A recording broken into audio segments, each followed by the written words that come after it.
Startup season is behind us, and it is officially time to start grinding trades to get that edge before the season kicks off. And today, Jeff Bell and I, we are going to talk about our favorite values right now in Dynasty fantasy football. Jeff, I'm beaming right now. I couldn't be more happy. I see the guy that you want to start off talking about. We've got a quarterback on the list. We're going to go through our favorite value at every single position. Talk to me about Caleb Williams.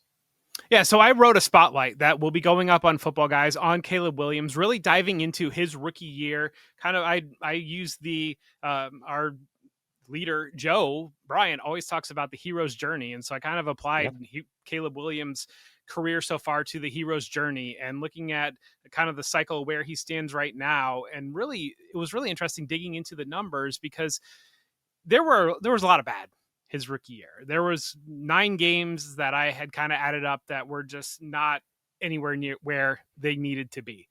But then at the same time, there was a lot of good. And especially when it comes to the fantasy football element, there was a lot of good. It was the types of things that no other rookie has done this 3 times, and Caleb Williams did it 3 times. Or the players who did this more than once last year were Josh Allen, Lamar Jackson, and Caleb Williams types of things.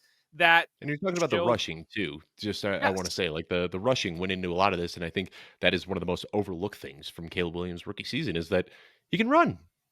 Yeah, and you look at players that, and I kind of closed my article, that when you look at players that are capable of having a 4,000-yard passing season and a 500-yard rushing season, your list gets really small really fast. But Caleb Williams is definitely one of those players that lands on that list.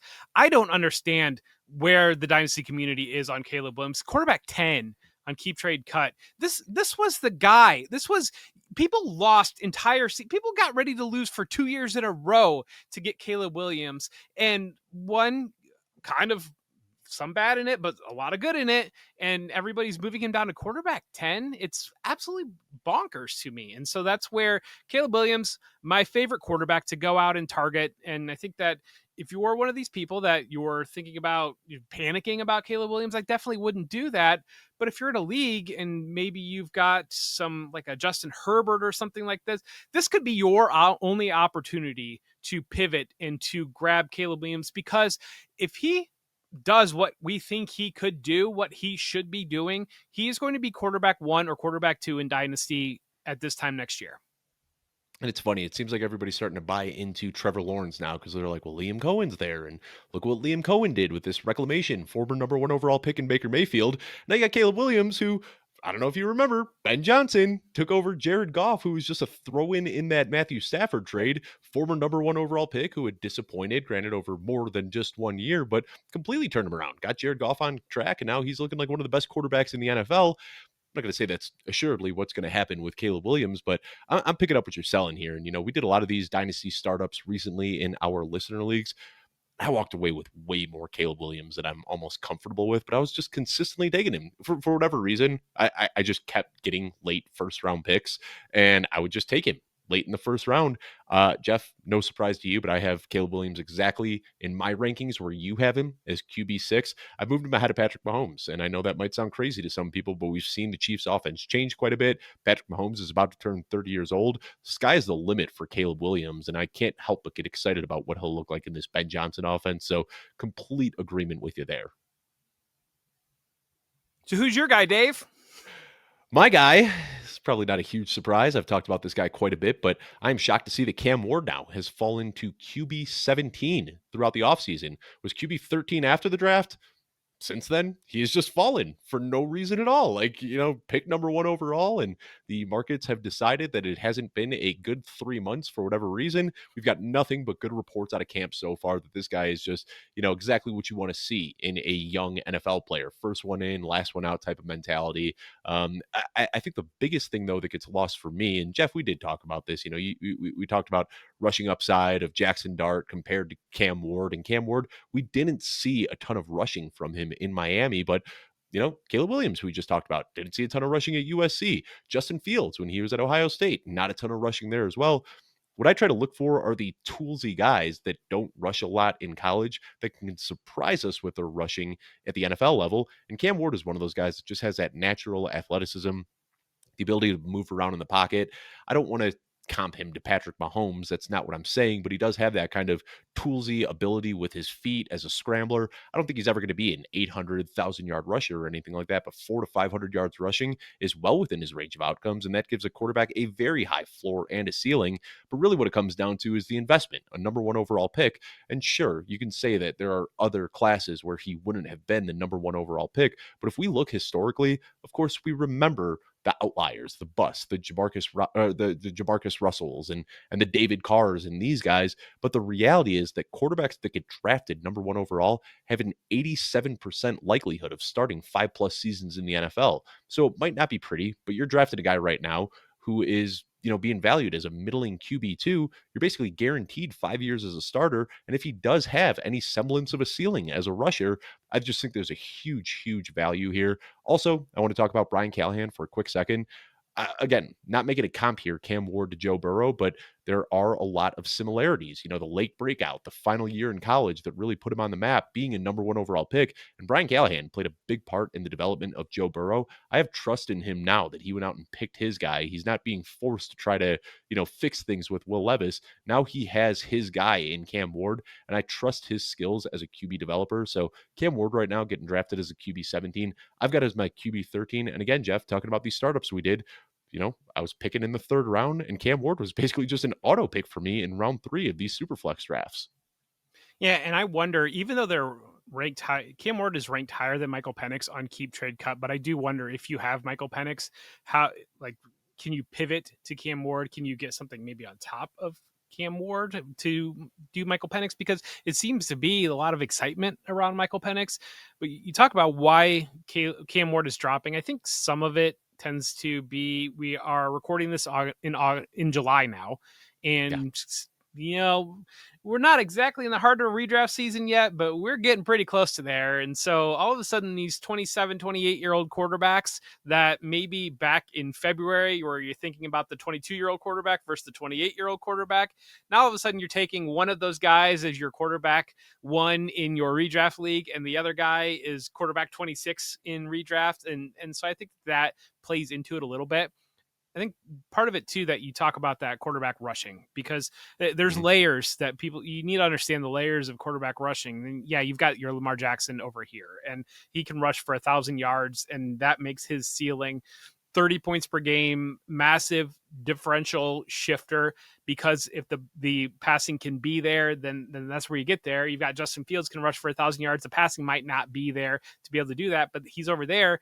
You have the opposite end here where you have Matthew Stafford, who has given you maybe like two A and a half statue. fantasy points on the ground over the last 7 years combined. So, and then kind of that there's that middle area where I think Cam Ward will probably Drake settle May, into, where Caleb Williams, Cam yeah, Ward. Right. in that 300 to 500 yards, and you give me 4 touchdowns on the ground, and that I think then when you're looking at like the Matthew Staffords of the world or the immobile quarterbacks, to clear that middle tier, you need to do a lot. You need to. Jared Goff had an amazing season last year, and he's not really giving you much of anything on the ground, but he was able to power through that, and so that's where it lowers the floor for what you need out of the passing element. If the player is able to give you that, Cam Ward Right. has that capability. And the other part of it too, I think there's a lot of hesitation around who his weapons are, his offensive system. Uh, some of these young guys might be good that we don't know about. The other thing is they might be in position that they can get a high end receiver next year too. And so I think that there are multiple factors here for Cam Ward that play into it on that dynasty valuation. But I like that call out. And also, like we talk about the depth of the wide receivers, we know that a lot of young, well, especially rookie quarterbacks, do have a penchant for just locking onto their wide receiver one. So depth is great, of course, but really it's Calvin Ridley. He's got a good wide receiver one, and that's what we care about. And like I hate to even say this, but it feels reminiscent of CJ Stroud's rookie season, leading up to his rookie season, where Bryce Young was the QB1 of that class, and everybody wrote off CJ Stroud. And Jeff, you and I, we were just aggressively targeting CJ Stroud in Dynasty and redraft and best ball. And it just didn't make any sense that you were able to get CJ Stroud and then you could pair him up with Nico Collins or Tank Dell or Dalton Schultz or whoever it was at the very end of your best ball drafts, basically for free. And I feel like Cam Ward is getting that same treatment now. And maybe he's good, maybe he's not. We don't really know, but the value is so low and the potential ceiling outcome is so high that it's just a good bet to make. Now, all I ask of the YouTube audience is please don't twist my words. I'm not sitting here saying, I know I comped Patrick Mahomes and Joe Burrow and CJ Stroud to Cam Ward. That's not what I'm saying. I'm talking more narrative comps here, but there's just a weird narrative surrounding Cam Ward, and I'm willing to bet that the overwhelming reaction to Cam Ward is maybe wrong, and I'll take that chance at QB 17. Jeff, let's work our way down the list and talk about some running backs. And you got a deep pull here, but I like it. Yeah, Sean Tucker from Tampa Bay is my pull here. He's my running back 64. He's running back 76 on Keep Trade Cut, and we all know Bucky Irving walks on water and has just completely taken the lion's share of everything that involves the Tampa Bay offense. But Sean Tucker has looked pretty good in when given opportunity. He's pretty young still. He's going into his age 24 season, and we know Rashad White is in the final year of his contract. Sean Tucker's in the final year of his contract too, and so that I think people don't really realize that Mhm. because you had 3-year contracts because he was undrafted, and so he has shown quite a bit in flashes, and he does strike me as that type of guy that can hit the market as coming off his age 24 season as potentially an unrestricted free agent, or if he becomes a restricted free agent and Tampa goes that direction, allows Rashard White to walk, then you've got a lot of opportunity for Tucker to move in there as the number 2 back with Bucky Irving. He might be the number 2 back this year too. I mean, and they might play 3 backs. And so I think there are a lot of different paths here for Sean Tucker to realize quite a bit of value. If you're somebody that plays Devy, Sean Tucker was a Devy darling like 3 or Yeah, 4 years ago at Syracuse. He kind of had a little bit of a disappointing final year at Syracuse. Then it was shocking when he went undrafted. I remember we were in a league together, and we did a very, very like January rookie draft in that league. And somebody took Sean Tucker in the first round of I that remember league. that. Yeah, yeah. And Sean Tucker ended up not getting drafted, but that tells you I'm where guessing he was valued Malik at one Willis point in probably went time. first round in that league too. He probably did. I don't know if that. I don't think that was the same year. That wasn't the same year. But 2023, I believe that so. was the Yeah. Anthony Richardson season. I Or yeah, remember that's what I meant. Anthony Richardson. Right, right, because right. Yeah. Zara sniped me on Anthony Richardson, and I was annoyed. And I took Tank Bigsby, thinking like, oh, and then Tank Bigsby didn't do anything. But that's neither here nor there. Sean Tucker, younger player that is not going to have a lot of tread on his tires, that is going to have the opportunity to land in either a very high end already Tampa offense or be a very attractive free agent option. Yeah, and it was a very small sample size. We didn't see a ton from Sean Tucker last year, but fantasy points per opportunity, he was sixth.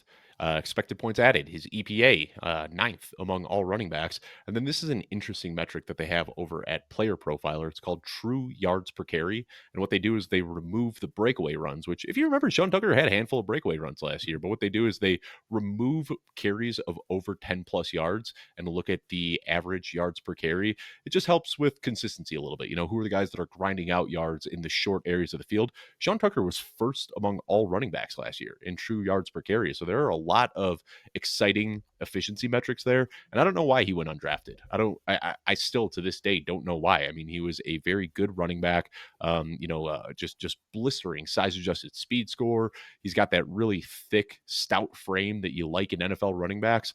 I'm willing to make this bet as well. And you talk about, the opportunity that he could be number 2 on the team this year. Maybe Rashad White gets traded, injury away, whether he steps into the role next year. There's so many possible outcomes here. This just comes to betting on talent, and you can bet on a talented running back for close to nothing right now. So I like that call out, Jeff.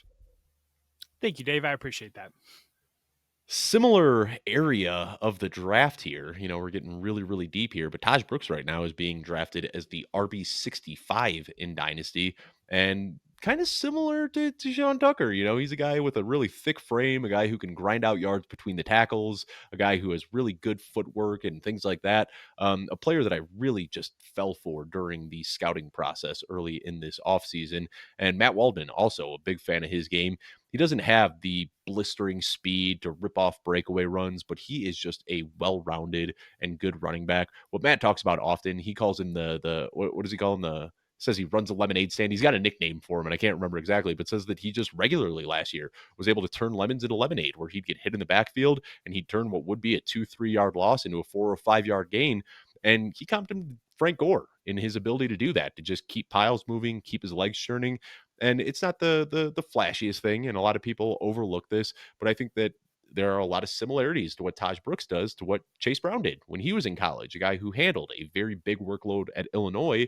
And we saw Tahj Brooks do the same in college over the last few years. So we've seen the Bengals ever since that Big Joe Mixon contract are willing to just kind of punt running back and use a committee, not investing a whole lot. And if the opportunity arises, I think that Tahj Brooks, we're looking at a guy who consistently was carrying the ball 300 plus times when he was in college. And now he's on an opportunity where Chase Brown is, in my opinion, the only guy ahead of him. So I think we could see, maybe a little bit of a split here where Tahj Brooks is on the field for 15, 20, 30% of the snaps. But that's not really what I'm banking on. What I'm banking on is if Chase Brown is out of the picture 2 years from now, or if Chase Brown gets injured this year, I think Tahj Brooks can step right into that role as a guy who can carry a big workload on a very good offense. And right now, where he's getting drafted as running back 65, I've got him as my RB 37 in Dynasty right now. So I'm saying that you should be reaching for this guy in round 10 or 12. But the reality is, you could probably wait until round 18 in your Dynasty draft or go out and get him for a third round pick right now. Yeah, and obviously Matt means a lot to both of us, and we highly, highly respect his work. And to me, his views on running back scouting reminds me of the musician side of Matt, where it's like Yeah. he's big into jazz, and I think that when he's Mm. scouting running backs, he's just able to pick up the smallest movements of running backs making the proper movement when they should, how that sets up the next move that they're able to make. And I feel like that's like jazz, that kind of like that, Yeah. like his background there helps him be able to see that in film, along with just the countless hours that he's put in for that. And so anytime Matt Waldman is on a running back, we all should be on that running back. So good call out there. And I want to say, Matt was nice enough to take some one-on-one calls with me and kind of show me what he does in his scouting process a little bit. And we spent one day where it was over an hour just watching Tahj Brooks film together, and the nuances that he's able to pick up on. He's like, before he hits the hole, you see how he points his foot in this direction. That means that he set himself up to go either way, and just this little minutia of the game that he's able to talk about. Just I was already a Tahj Brooks fan beforehand, and then after spending an hour grinding film with Waldman, I am just a truther. I'm going to be holding on to my Tahj Brooks shares for a long, long time. Just a fun player that I said, I really kind of fell for throughout this prospect cycle. Jeff got through some running backs, and no shocker there. I mean, it is funny looking at the players that we picked, that we went super, super deep on running backs. I think looking at the players that we picked, it kind of talks a little bit about maybe our process for how we attack startups and how we play Dynasty here. But talk to me a little bit about a wide receiver that you think is a great deal right now. Yeah, Jayden Reed, I think, is a great deal right now. He was wide receiver 26 last year in half point PPR scoring. He is wide receiver 43, and that's interesting to me. I think the narrative has gone a little bit too far on maybe some of the potential limitations in Jayden Reed's game. To me, I think Jayden Reed is a tremendously explosive player with the ball in his hands. And I think that right now, I think people are frustrated because he wasn't on the field as much as we think he should have been on the field, that he was married to the slot role, that they feel like he's a very limited player. But again, as a limited player, he was wide receiver 26, and he's still pretty youngish. And so wide receiver 43 in Dynasty, I think it's just gone a little bit too far. And I think I do want to pull it up here because I have this on my mind, but my biggest thought on Jayden Reed is, are we sure the Packers didn't spend the offseason thinking we got to get that guy the ball a little bit more? Our season didn't go where we wanted it to go. We have to get that guy the ball a little bit more. That's one thought. The other thought is, again, maybe a little bit of the Sean Tucker argument on, there are teams that are absolutely desperate for wide receiver talent right now. And it's, these players don't ever hit the market. When they do, they get traded, and they don't really walk into free agency. It's like the T. Higgins thing, where like for 3.5 years, it felt like we were waiting for T. Higgins to go be a number one receiver. And then what happens? He just ends up staying at the Bengals, because wide receivers don't leave unless it is via trade.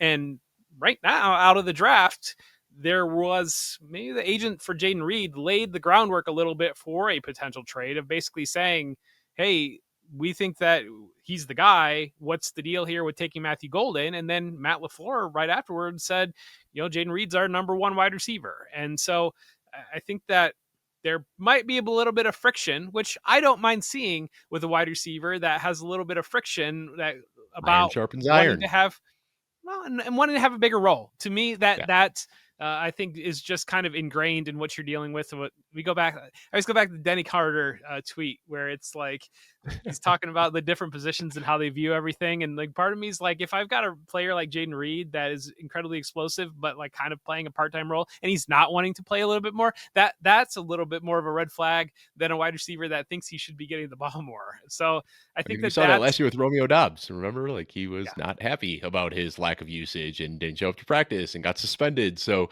there might be more than one diva in this Packers wide receiver room. Yeah, but I think just in general, when you're looking at a 25-year-old player who's shown himself to be very explosive, when he is outscoring his dynasty rank, that's kind of pinging for opportunity for me. And what I wanted to look up, Josh Downs is wide receiver 35 and in keep trade cut. Jayden Reed's wide receiver 43. And I know Josh Downs is the new hotness, but one, is the offensive environment any better for Josh Downs than it is for Jayden Reed? I would probably say no. And two, does Josh Downs actually have a bigger role than Jayden Reed?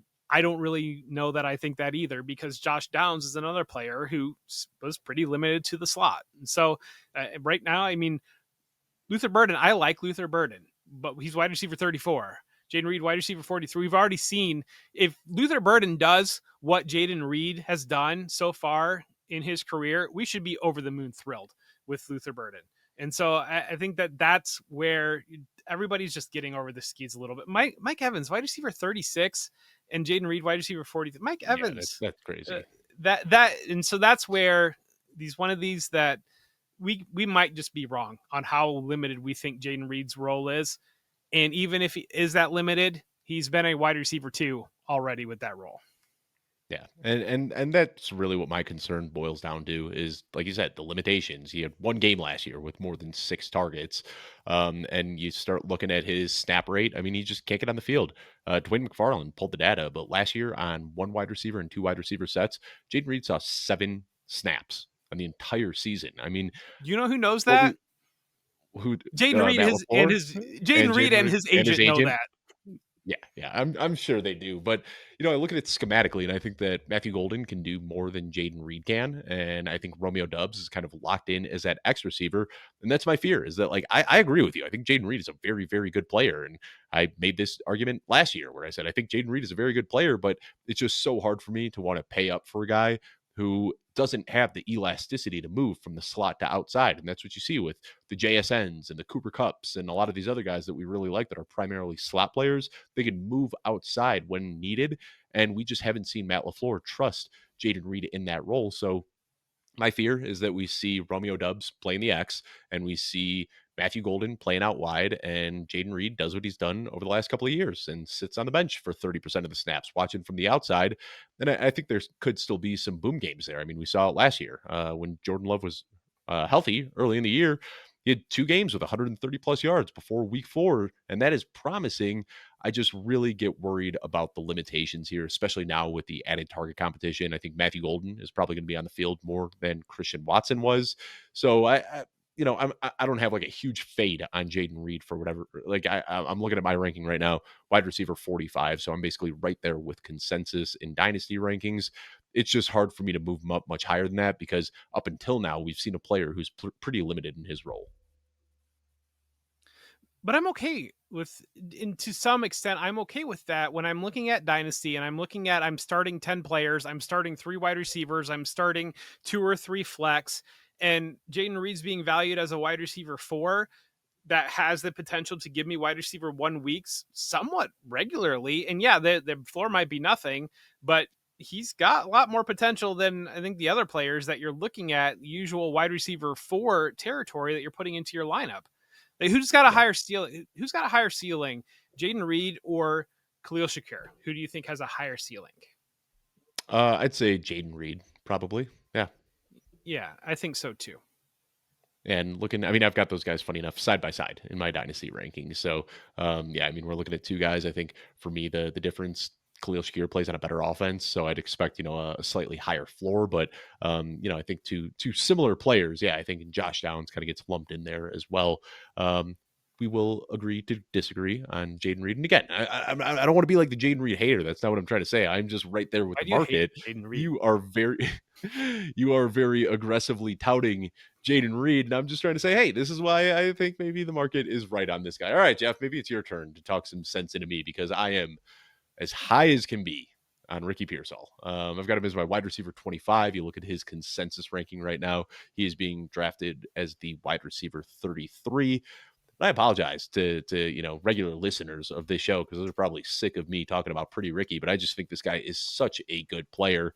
We saw it come together over the end of the year. I keep flashing back to that Detroit game, one of the last games of the season where they were giving him pass attempts, they were giving him jet sweeps, they were giving him contested opportunities downfield. He was getting the easy crossers across the middle and making plays after the catch.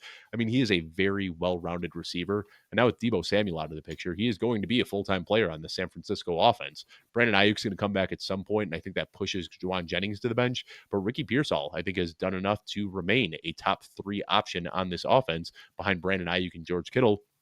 It's a first-round pick who missed the preseason, missed the beginning of the season, carved out a role by the end of the season. Jeff, we did misspeak a couple weeks ago in talking about Ricky Pearsall. I said something about him shooting the guy that attacked him. That's uncorroborated. There hasn't been any. The guy who attacked Ricky Pearsall left with a gunshot wound, and we don't know if that was from Ricky or from somebody else. But misspoke a little bit talking about him a few weeks ago. But either way, I mean, the guy got shot in the chest and was still able to come in as a rookie in the midway point of the season, hop on a moving train, and carve out a role for himself. So still young, on a good offense, and showed some big flashes last year. Pearsall is another guy that, we're talking about these startups. It was like round 7. I was basically just auto picking Ricky Pearsall, and I'm still trying to trade for him where I can. Jayden Reed is 134 days older than Ricky Pearsall, so I find that to be interesting. I hear you. I mean, we know Ricky Pearsall was an old prospect, and Tahj Brooks, the other guy I talked about, was also an old prospect. Cam Ward, also an old prospect. Sometimes I don't let age bleed too much into my analysis. So what I feel like, I'm still stuck on this Jayden Reed thing, but looking at it is like, gosh, yeah, that's Ricky right. Pearsall. Yeah, Ricky Pearsall is Jayden Reed last year, where Ricky Pearsall has one or two options here. Everybody's in on Ricky Pearsall this year. Everybody's ready for Ricky Pearsall to go off. If Ricky Pearsall does what we're all ready for him to do, then he is going to catapult and be a top 12, top 15 dynasty wide receiver. And so I love the call out there. If Ricky Pearsall does what Jayden Reed does and is wide receiver 26 or wide receiver 32, and there's some random metric that we can pull to make a case against him for whatever reason, be it Brandon Ayuk's target share or Juwan Jennings or whatever it might be, because we're so hyped up and ready for Ricky Pearsall to take off. If we don't get that takeoff, there's a reactionary pullback on it. Of course. But I like the call out on Ricky Pearsall completely. And really he's what I'm trying to target when I'm looking for like round 7, round 8, round 9 of startups, players that he could be a round 3, round 4 startup pick next year very, very easily. Yeah, and I think that's there's still a ton of room to grow here. I mean, I'm kind of surprised, honestly, that he's not being ranked higher by the consensus because this guy checks all the boxes. He was a performer as a rookie. He's on a good offense. He's tied to a quarterback who's going to be in San Francisco long term now, and he's got the first round draft capital. I'm kind of shocked that his value is still floating at this wide receiver 33. Like I said, I've got him inside my top 25. I think there are maybe some numbers out there that people think that Ricky Pearsall is not very good. I think is what's holding it back a little bit, and maybe our sourcing of what we're looking at relative to maybe some numbers out there that people might not like a little bit.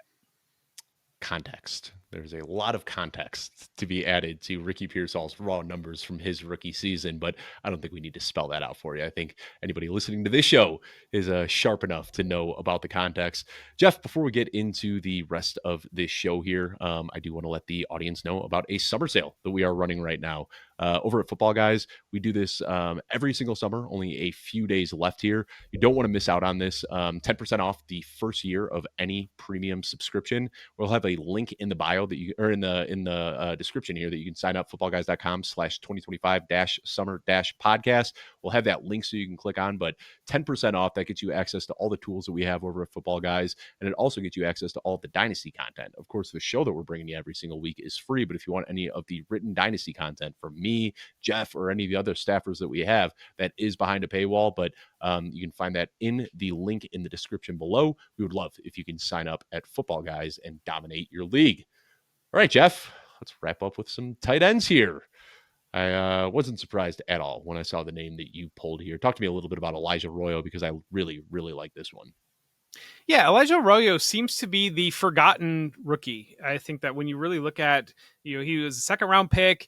He's an incredibly explosive natural receiver. And that's the thing that stands out to me. But also, he's got the size to be able to play in line. He checks a lot of boxes to be able to be a 3-down, go-to tight end. He can attack vertically. Everybody loves Xavier Restrepo in that Cam Ward offense. The reason why Xavier Restrepo was able to do what Xavier Restrepo did for Miami last year is because he had Elijah Arroyo working up the seam and being a problem downfield at tight end. And I think that that's a rare ability that he has to be able to offer there.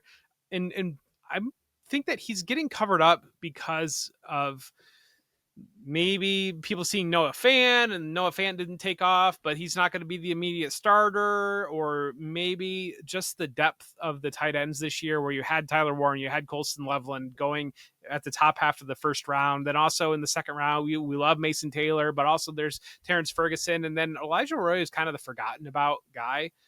He shouldn't be. And there's no reason for him to be. And so that's where I saw a big separation by the time that we really got rolling in rookie drafts in May. Arroyo would be falling to the end of the third round, whereas Ferguson and Mason Taylor, who went right in the same round area as him, were mid-second round picks by the time we got into May in those rookie drafts. And I don't think there was any reason for that separation. But when I really look at him, had he been in a different year that didn't have so much talent, tight end talent, especially guys at the top, I think that there would be an entirely different conversation around Elijah Arroyo right now, that people would understand and see the explosive player that he is. Some of his production was a little bit not where you love it over the course of his college season. He battled some injuries over the course of his career, and that was part of it. But I just think in general, when you look at trying to check boxes in terms of, there's been talk, they haven't done it yet. I've been monitoring the OTA reports, but there's been talk about being able to line him up outside, being able to line up in the slot. The Seahawks want him to learn how to play tight end first before they're going to do all the fun things with him. So I would expect that you're not going to get the year one production off of him. I think Mason Taylor is a better play for a year one production when you're looking at it. And so there might be, again, some pullback, a reaction off that Elijah Arroyo, but Noah Fant is going to be a free agent after next year. And the Seahawks have built themselves really to model the Ravens. When you look at what they have done with the addition of Jalen Milroe in the draft, but being Mike McDonald, being from the Ravens, and the way that they have structured that offense, and Arroyo is kind of going to be the Mark Andrews, I think, is a really good comp for Elijah Arroyo potentially there. And not the Mark Andrews that everybody hates that dropped the pass against Buffalo, but the one that everybody loved 2 years ago. That's where Elijah Arroyo can go in this offense. Yeah, and I think you do make a good point. And you kind of took the words out of my mouth when I was going to say it. I do think with Elijah Arroyo, he might be one of those guys that's better to buy mid-season or towards the end of the season because, like you said, they want him to learn tight end, and especially in this Clint Kubiak offense, they're going to ask a lot of the tight end. He's not going to be a pure receiver. He's going to have to block, and that's something that we saw he could probably shore up a little bit from his time in college. I think long term, though, I love the outlook for Elijah Arroyo here. I think that the team does have Noah Fant, though, and Noah Fant definitely, not a guy who lived up to his pre-draft expectations, but is a solid veteran at this point. So I think that the real move, like you can get Elijah Arroyo for cheap now. I think you make a great point.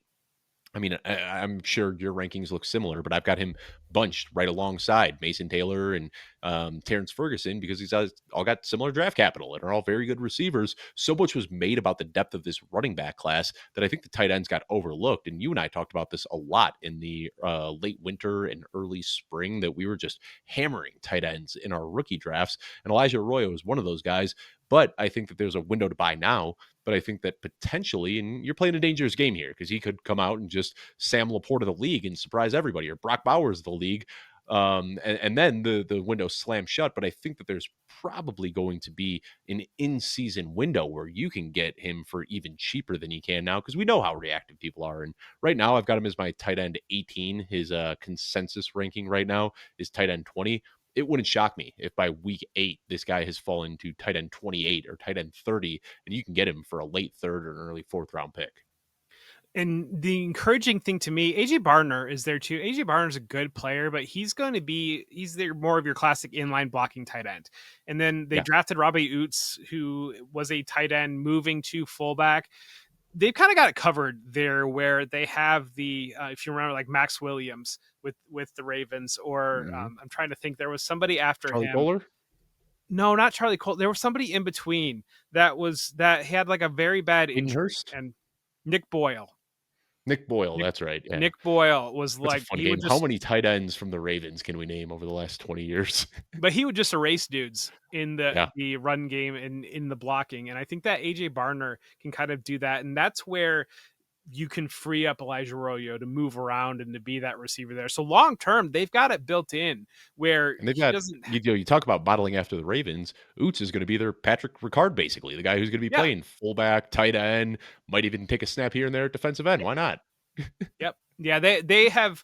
I loved their drafts because it Hmm. was what I love a draft when a team has said this is what we want to be, and every single pick just says like this is what we want to be, this is what we're going to do. I think the Cardinals 2 years ago had a draft like that, and then they went from being this spread out offense to being this power run offense because they added the personnel to be able to accomplish that. And I think that Seattle, their draft this past year was, we know where we want to take this team. These are the players that are going to help us do that.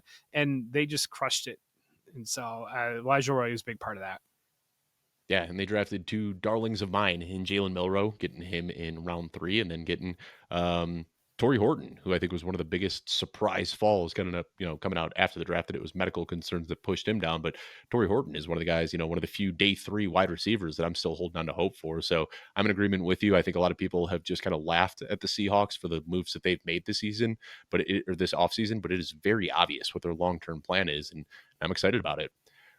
Last guy I'm going to talk about, Jeff. Talked about him very, very briefly on last week's show. Is kind of or earlier this week's show, I think, is kind of just an example. But Cole Kmet, man, putting my flag down right now. It's kind of crazy to me that where he is getting drafted right now. I mean, he has just plummeted to tight end 28, and people have just completely written this guy off for dead.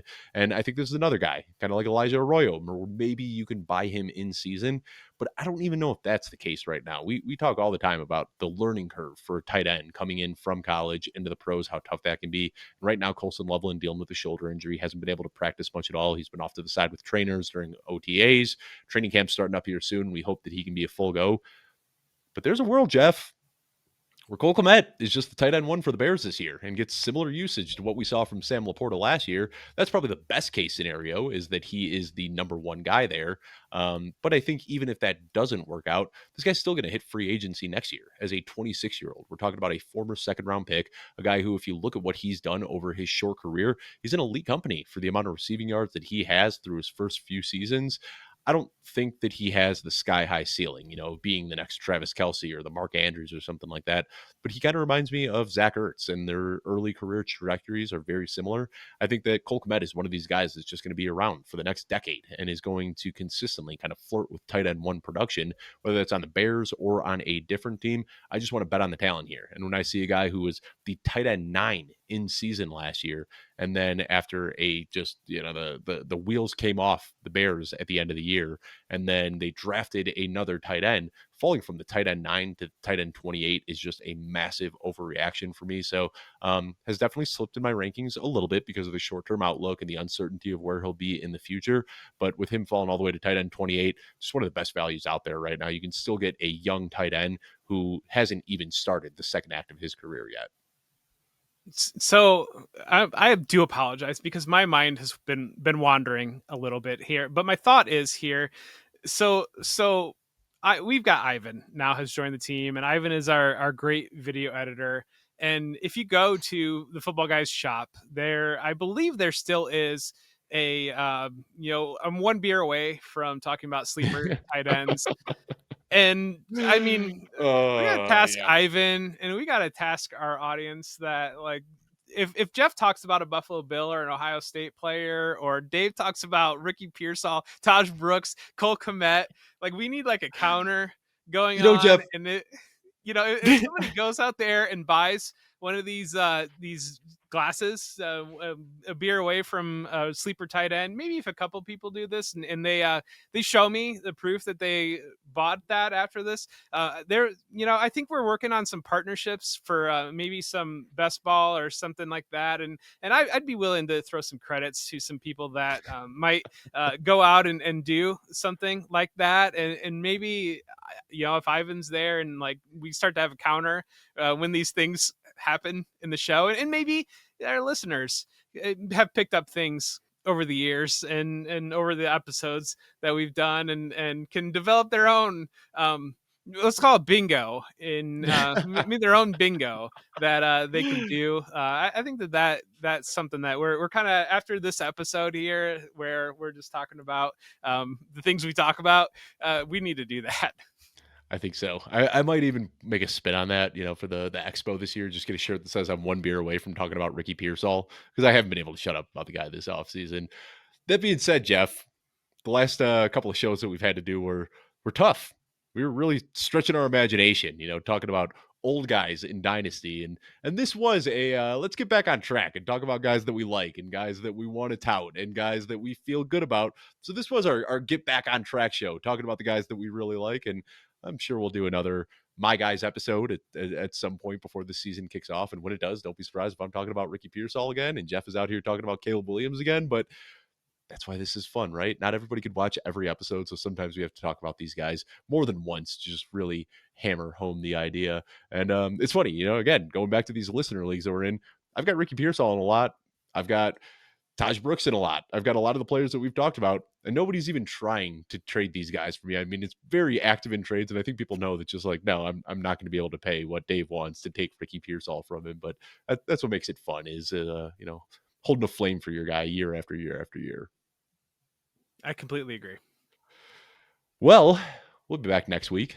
I don't know what the topic's going to be, but want to wish everybody a safe 4th of July weekend.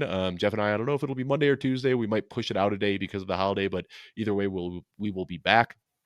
Also, have teased it a little bit, but the deadline for the magazine is coming up next week as well. So that's getting sent off to the printer. You'll be able to get your Football Guys magazine in no time. Before the magazine, Are we though, allowed like to Jeff talk talked about about. that? Well, I just did. So, I mean, Bob mentioned Are it you, on my are you show a the couple of first weeks person that ago. talked about?